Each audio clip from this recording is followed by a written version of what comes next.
What if I told you your brain physically changes just by choosing to think positively? And what if I told you that your thoughts are literally programming your brain to see reality in a certain way?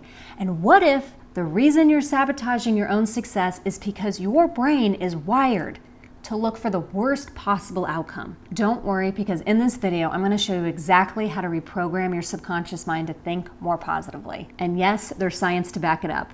Oh, and I've got a free gift for you at the end to speed things up. Let's be honest, I'm sure you've tried to think more positively only to have it suddenly be followed by a bunch of catastrophizing, that's the word, doomsday thoughts. It's like no matter how hard you try, negativity just sneaks back in. Your brain might even offer thoughts like, I'm not good enough, and this isn't gonna work, and I've tried this positive thinking BS before, and I can hear your thoughts, so stop that. These repeated thoughts become your brain's default setting. They turn into the lens through which you perceive reality. Some people say a belief is just a thought that you keep thinking, and that's one way to look at this. But here's another way. Your subconscious beliefs birth your thoughts. If deep down you believe that you're not good enough, your brain is going to feed you thoughts like, I don't matter, no one's going to want me around, and this isn't going to work for me. So which comes first, the thought or the belief? Honestly, it's both. It's a loop. But what matters most here is that your thoughts and beliefs are like Instagram filters on your life. They color and distort how you see the world.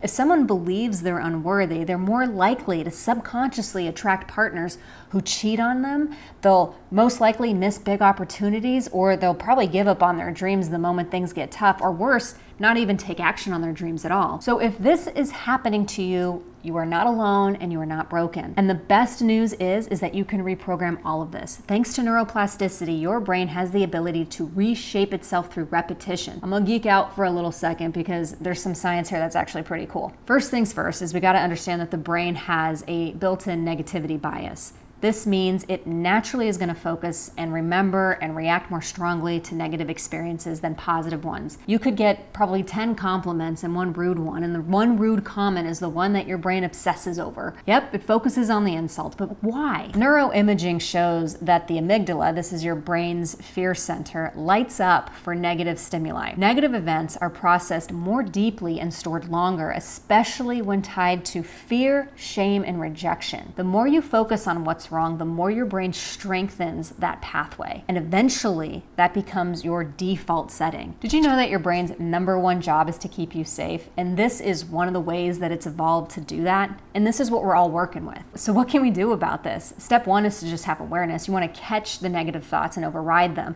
but not with fake positivity. For example, if I catch myself thinking, ugh, you're fat, I'm going to pause and I'm going to redirect it to something like, Jess, you're going to the gym a lot and you're being mindful of what you eat, and changing your body takes time. And you're getting stronger every day, girl. And maybe it's those shorts. The idea here is you start talking to yourself like you would a best friend who actually has your back. But here's the key. It takes repetition. We live in an instant gratification culture. We've got Amazon Prime and Netflix, and our package shows up on our door within seconds of ordering it. But rewiring your brain doesn't happen overnight. So you gotta be aware of this. When you're reprogramming it on your own, it's about repetition, repetition, repetition. You have to do the reps. This is like working out for your mind. Now, most people won't change because they won't do the exercises long enough for it to stick. But if you do, everything's gonna change. You've probably heard of Hebb's law. This is where neurons that fire together wire together. And that's how habits are formed, and this is how the brain learns. When you first learned to drive a car, your brain was creating new neural pathways the entire time. You turned the wheel and the car moved. You pressed on the gas and the car accelerated. And your brain was taking it all in. Now you can zone out and end up in your driveway without even realizing it because your subconscious mind took over. You had practiced it over and over and over again that it got embedded into your subconscious mind, and it was just automatic for you. So the more you repeat something, the more it becomes automatic. And yes, this includes your thoughts. When you think a thought and it's charged with emotion, it strengthens that neural pathway. That's why rumination is so powerful yet so dangerous. I'm going to offer you a little reframe about worrying in case this is something you deal with. Boring is like a rocking chair. It's going to give you something to do, but it's not going to get you anywhere. Your brain is constantly adapting based on what you repeat and what you feel. Research shows that positive reinforcement during learning activates the striatum, your brain's reward center. And Harvard studies show that mindfulness meditation actually increases gray matter in the prefrontal cortex, which helps you stay calm, focused, and emotionally regulated. This just proves that your brain is always adapting. So why not start choosing differently? There was a study that found affirmations only activate brain change centers when it's paired with emotion and repetition. So if you're saying, "I'm rich," while panicking over your bank account, your brain's not buying it. So instead of saying "I'm rich," you might want to say something that's a little bit more believable for your brain. Otherwise, it's going to be paired with a feeling of like doubt and insecurity, and that's not what we want to program in the brain. So instead, say something that's a little bit more believable for you at this moment in time. So you can change it to think, "My relationship with money is getting better every day. I'm open to building a healthy relationship with success.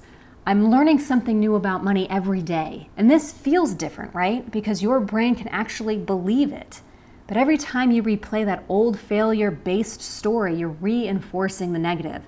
And your brain will be back on the lookout for failure because those are the instructions you're giving it. Studies show that negative thinking lights up the amygdala, which is our fear center of the brain. And over time, it becomes your brain's go-to. But the same research actually shows that positive thoughts can decrease the amygdala's activity, making you feel calmer, more centered, and less reactive. Here are 3 practices you can start to implement now that actually work to reprogram the brain. So the first thing I want you to do is use emotional affirmation. Say things that you can actually feel. One of my favorite lines to say is from Esther Hicks, and she says, "Everything is always working out for me."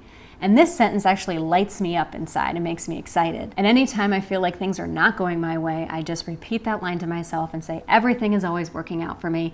And I daydream a little bit about how things could possibly work out for me. And even better.